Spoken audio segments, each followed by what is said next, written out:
Florida students and workers are being punished simply for existing, and the Florida legislature has yet to act.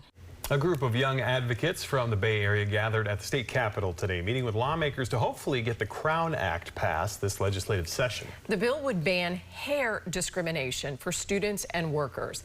News Channel 8's Mackenzie Laporte is inside the State House with a look at where that bill stands.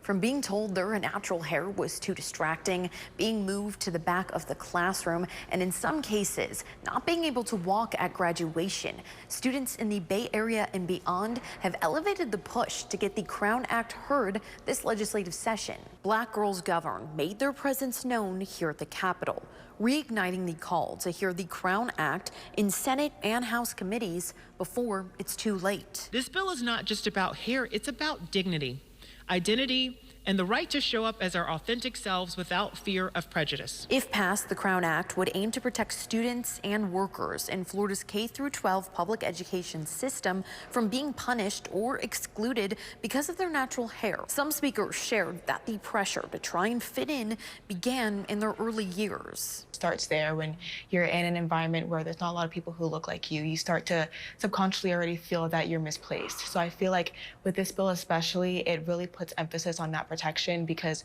no one wants to grow up feeling that they don't belong. Among those who shared their stories, Justice Robinson, a Tampa resident who says she was offered a job in healthcare after graduating, but during the hiring process, she was told she would need to comb or cut off her locks in order to land the job. She claimed that locks were dirty and that people with locks do not wash their hair. After feeling pushed from the hiring manager to change her natural hair, Robinson ultimately declined the position.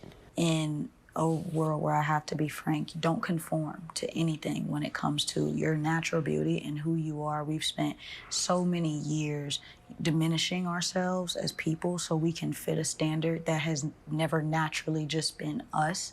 Don't conform to these standards. Instead, advocate for yourself, advocate for others. And when asked where the bill stands today, House Minority Leader Fentress Driscoll says her conversations with Senate and House leadership have left these efforts at a standstill. Maybe.